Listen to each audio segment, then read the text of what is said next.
All right, it's still morning, so I can still say good morning, everybody. We're very close to it. Again, thank you, Erin, for the introduction. I'm so excited to be here again at From Day One. I feel such a connection to the purpose of the mission, connecting employees and organizations to communities. So as Erin mentioned, I am talking about managing gender pay equity through the employee life cycle. And I wanted it to be about through the employee life cycle because it's about the decisions that we make every single day that makes a difference. And Tamara, who spoke earlier, it's about all of us having a hand in making a difference for this. So I want to start with a quick story. And because I started in compensation, I have every single offer approved by me because there are a lot of different things I want to make sure that we're doing to ensure gender pay equity. So at one point, I had a male candidate who we were in a pretty steep negotiation process with, and he was saying that he wanted a pretty high salary for the job that he was looking for. And it was high because relative to the peers that he would be working directly with, it was about $20,000 to $25,000 higher, which is a significant amount, right? And it just so happened that his peers were all women. Now, the easy thing that I could do is say, well, I'm just going to bring him in and we'll just make up for it later, right, in our merit cycles. Now, you all know, a lot of you are here are HR professionals. How much is a merit cycle? Right? Yeah, you're laughing. You know exactly what I mean. 3 to 5%. You can't make up for that. So I said, we will bring him in. We really needed somebody. I don't know who has been in this situation before. We have to bring this person in ASAP. We need to pay him. But the caveat I said was, you can hire him as long as we sit down and we adjust all the women on the team as well. And I sat down with the leader and we went through all of them and we talked about their performance and we adjusted all of them. So we all know that gender pay equity is top of mind for all of us. We know that women are paid generally 80 cents to the dollar. And if we were to multiply this out and say how much in lost earnings is that for women that are in the workforce, $550 billion every year. That's a significant amount of money that are in missed earnings. And a lot of times when I see people do analysis or they just say, on average, men are paid more than women, that's not exactly the right way to be doing it. And so I'm going to be talking about what are all the different considerations that we need to be thinking about and the daily decisions that we need to make every day so that we can make up for this significant gap that's happening. So as I go through this, my ask of you is to think about what's one general area that I can hold myself accountable to and my organization to, where I can think differently on a regular basis. So we also know that there's a very low unemployment rate right now, and women are actually coming in at about the same percentage, about 50-50, as men into the workforce. But we're still not seeing a difference in pay equity, so what is going on? It's not about the percentage of women in the workforce. One more thing before we jump into pay equity is, why is this so important? And I really thought about this, but at the most foundational level, it's about equal treatment. And I love that we had our panel right before this and talked a lot about diversity and inclusion, but at the most fundamental point, there's no other reason that we really need to think about other than equal treatment of people across the board. Now, how do we define pay equity? There are so many definitions that I've seen, but I want to use some images. And these images are actually images that are used for employees in the whole school environment. So actually, one of my best friends introduced me to these pictures. Has anyone seen these pictures before? Maybe, okay, a few of you have had. I love these pictures, and I want to relate them to the workforce. So let's explain this. So in this situation here, we see 3 kids. They're on different starting grounds, as you can see. And they all have different barriers from being able to see the game. And they're all on they all have one box to stand on. So in this situation, there's some organizations, now this is the one that, people could be coming in at different salary levels, and you're like, you know what, hey managers, you can make up for that with your very minimal budget. And so all managers get the same budget to make up for these gender differences. That doesn't actually help, right? So what's the next level? What we also know from a lot of different headlines is when an organization, and a lot of times this happens when legal action is threatened, an organization say, oh my gosh, we need to make up for this pay gap. So they bring a few more boxes for those who came in at lower salaries. So they make up for that, which is great, okay? But it's not enough, because what's happening still? There's still a fence, right? There's still a fence. Why do they have to have these risers? There's still a fence going up. So what do you think the next level would be? And now this is new. They just came out with these pictures recently, from my understanding. What do you, break down the fence, exactly. So this is the highest level. So it's taking down the barriers. So even if you raise up the women and men to be paying the same, there's still a lot of other things that are happening, which we're going to talk about. One other thing, what I want to point out here is who's cutting the fence down. It's the person who had the lowest barrier and started at the highest point. And so the point is there that it really takes the leadership, the people who have the most power, who can really be breaking down the barriers. And in a lot of organizations, and I've been part of these, where we create women leadership groups, and we think that's really going to help. And yes, it's nice, but that's not enough. It needs to be the people in power who are really making the difference. I love these pictures. Okay, so let's talk about the employee life cycle. What are the different things we need to be considering throughout the time to make sure that we're making an impact? So let's talk about, we're going to go from interview to offer to performance management to actually people exiting the company. There's still things happening there as well. Again, I love that the panel was here before me, because there are some great things that they also talked about in the interview and offer stage. So let's start with interviewing. And let's say Mary is applying for a customer success job. And she has an excellent background. She has a really good resume. She gets through the recruiter screen. And we bring her in to interview. And after the interview, we do an interview debrief, which I imagine most of you do. And one of the things that's said is, you know, she didn't really come across as very confident. Now, a red light should go off in all of our minds, right? That what's happening here? So we know that when women are interviewing, and just in general, they don't tend to highlight their accomplishments as much. They may talk about the reality. They might be comfortable talking about some, but they don't highlight them and speak about them as much as men generally do. How many of you have heard this comment, she doesn't come across as confident? Yeah, okay, most of us have heard this. This is a little bias that's happening here. I hear it in talent reviews too, and you have to catch it right away. What exactly do you mean by confidence? What is it that she said or did that came across as that, and really pick that apart? So let's talk about some things that you can do in the interview stage. Require a diverse interview panel. Let's see if I can go back. We purposely put a number of men here. So one of the things we do at Reflektive is we require a certain amount of women to be on all of our interview panels. And if I don't see it, I will go to the recruiters and I will talk to them about it, because this is very important for us. Required a structured interview process. So we have specific skills that every single job has to be interviewed for, because you know what people do when they come in, they don't have a structure and they just kind of ask questions, right? And then that opens the door for much more biases to happen. The other thing we're doing at Reflektive is interview bias education, and there are lots of organizations that do this, and it's not just for recruiters, it's for anybody who's interviewing people, so that they're aware of this. And the last thing is have an interview bias buster. And this is an idea that came up from Andrea Robb, and she does a lot of diversity and inclusion at Airbnb. She's awesome, by the way. If she has some research, you should look at it. Now, this doesn't mean, so you would basically assign someone. So it would say, you're going to be the bias buster in this specific interview panel. And this doesn't mean that you're going to be like, oh my gosh, you just said a bias. That would be uncomfortable. But you would train them on it. Okay, interesting. You said that she didn't come across as confident. Tell me more about this. Let's really dig behind that. And someone is accountable specifically to do that on the interview panel. Next, we have the offer stage. So say Mary, let's go back to Mary, and she says, you know what, we can't ask for a history of salaries anymore in California. Can you do that? I don't know. There are a lot of states you can't ask for anymore. So a lot of times, we'll say, what are you looking for? And say she says, I'm looking for $85,000.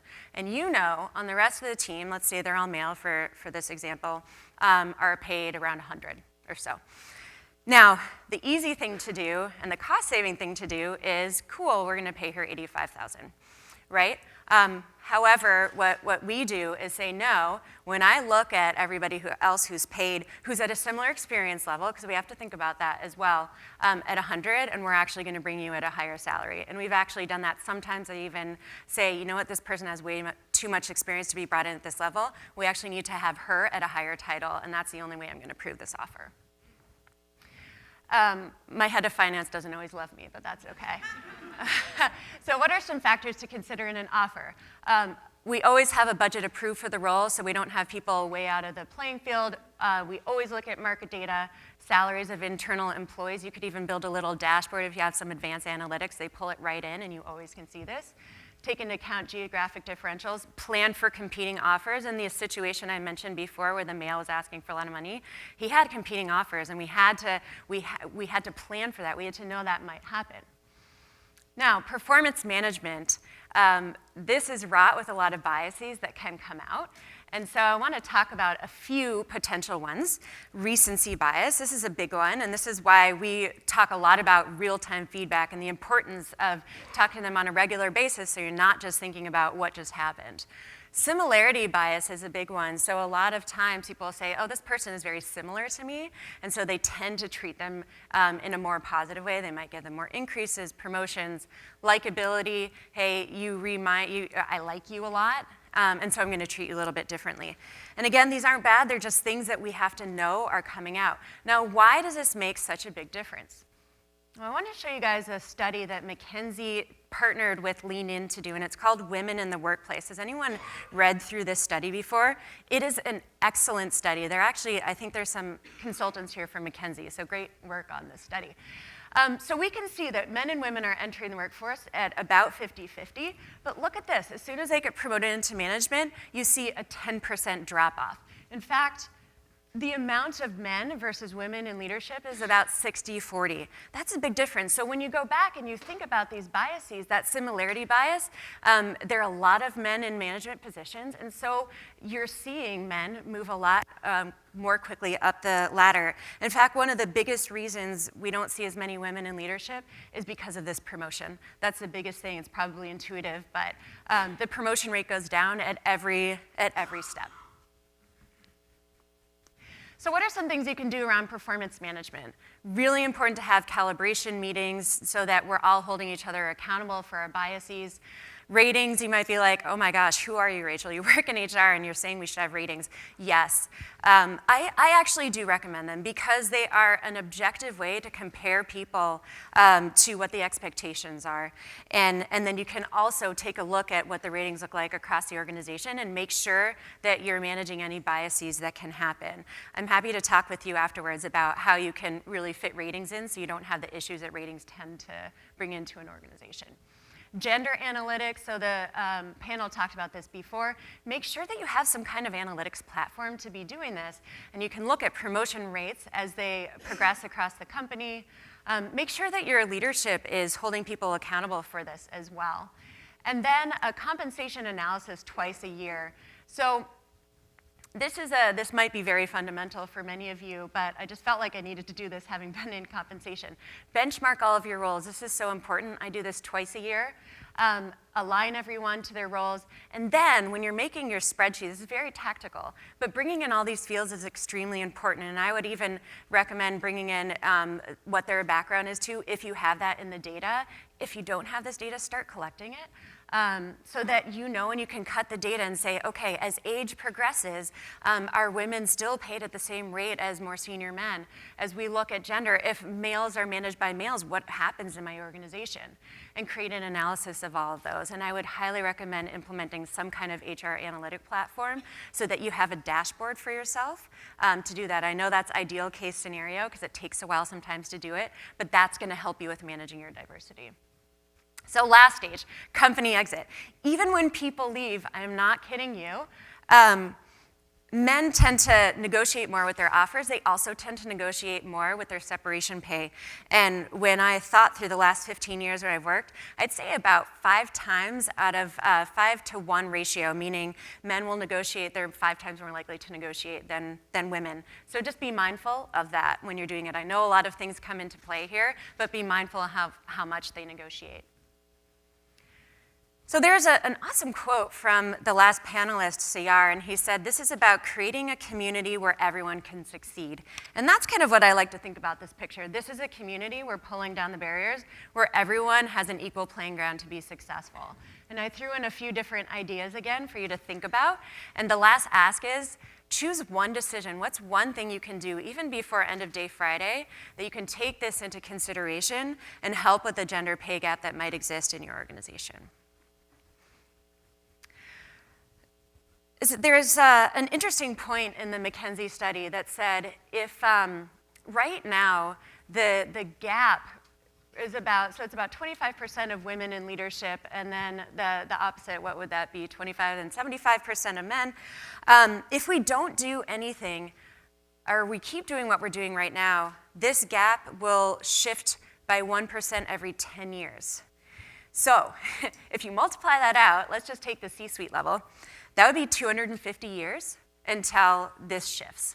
So that's why making these decisions every day are so important, because if we're doing a lot of things right now, but it's not enough, and we need to be thinking differently about what we do every day. And that is the end of my presentation. We have a little time left. Thank you. So what questions do you have? I imagine this might bring up a lot of different things, questions about what to do or news that you've seen. Let's talk a little bit about this. Yes. And I think a mic is coming to you too, so. Yeah. Can you say more about the performance management ratings piece? Yes, and what specifically would be helpful? Why you think it's important to have ratings? Why is it important to have ratings? Yeah. Yes. Yes. Yes. Yes. Yes, they are, and it's very true. And if I refer a little bit to the work that I do, a lot of our customers are doing that at Reflektive. They take it away for various reasons. A lot of times it's because they just hear that's the right thing to do and they just take it away. And then they come to us and they're like, oh my gosh, I don't know what to do. How do I figure out pay? So I think the first thing that I think about, and I'll get to answering your question, is why are you taking away ratings? What is the problem in your organization? And is it definitely the ratings that's creating the problem? Or are there other things that are creating the problem? And if I think about the problem with ratings in the other organizations I've worked for, there are a few. There isn't enough description to differentiate between the ratings, because a lot of companies are like, we're going to have 5 ratings. Well, what's the difference between 1 versus 2 versus 3? A lot of times it's a surprise to people, and they think, well, I thought that I was a 4 out of 5, and I just found out that I'm a 3, and I'm really frustrated with that. So it's a surprise, and that's why a lot of times that people don't like the ratings. I would say that's a general thing. So I would start with, why am I taking them away, and how is that helping my organization? With ratings, I don't like it to be one thing defines your entire performance. So if you're taking them away, what we've seen work well in organizations are ones that actually have, they choose different categories that they're going to rate people on. So they may say, we're going to rate everybody on their skills, we're going to rate them on their values, and we're going to rate them on their goals. Those are just some examples. So now you don't just have one, you have several things that are evaluating someone's performance. So that's what I've seen work better. And then again, then you have some common ground to have discussions, because the organizations that have no rating, it's hard to really compare and say, are we treating people fairly? There's no common ground that managers are making their decisions on, unless they're extremely qualified in compensation. I don't know about you, but a lot of our managers are not. And we don't take the time to do it because we're resource constrained. Does that help answer your question? Okay. Okay, yeah. So you don't collect data by race and ethnicity. If you don't, that wasn't on your, I would add that actually. I would add that too, and thank you for calling that out. When in the previous panel they were talking about it, I think you should pull it in. What's interesting is that it's not required for people to enter it into the system. So sometimes, and we have to report, I bet all of us have to report to the government what it looks like, so we have to guess sometimes. But you could do that. And I've done that actually, because people are not required to put their background, and when they don't, the best I can do is guess based on what I know, and I just do that myself, and I put it in, and then you can add the analysis. So I appreciate that, and I would agree with you. Hi. Yeah. I'm going to take advantage of this mic here. First off, that was a really cool and informative presentation, so thank you. Oh, good. I'm sorry. Oh, there you are. Okay. It's hard to see Can you hear me? Yeah, I can hear you. I just couldn't see you. Hello? Hello? Can you hear me? Okay, great. I was just saying that your presentation was really awesome. Oh, great. I had a question around the bias buster. Yeah. My background is I'm a recruiting manager at a recruiting software company, so the idea of having someone like a bias buster in debriefs or roundups was really cool. Yeah. What are the profile of these people in these conversations? Are they people who are part of the interview panel? Are they from like the recruiting team or the HR team, and how do you train them to be an effective bias buster? Yeah. Well, I will give my recommendations, but then I think that what I'd love to do is follow up with Andrea and learn more about it. She actually talked, just as a note, she spoke on our panel at our Illuminate conference, and I'll have to follow up with Monica. She'll be like, why are you saying this, Rachel? But we filmed it, and she talks about it on the customer panel that I led. So if that's available, I would definitely recommend watching it. But what she said is, so the things that I would think about are, who are the people that are really interested in diversity and inclusion? I have people that just come up to me, and I imagine you do in your organization too, who are naturally inclined to be thinking about it. And you may even say, hey, this is something we're going to be doing in our organization. Who is interested in diversity and inclusion that would be interested in doing this? And kind of pull that way versus selecting, because then people will wonder why they're selected. So that's what I would start with. There's a really good organization, and it started out of Google, and they do an excellent bias training. So I would train those people on interview bias that tend to come up. And it would just be select people across the organization. And you may say that across all interviews, we always have to make sure maybe in the last round that there's a bias buster in there, depending on how big your organization is. I think it's called Paradigm. So if you want to write down Paradigm, I'm pretty sure that's what it's called.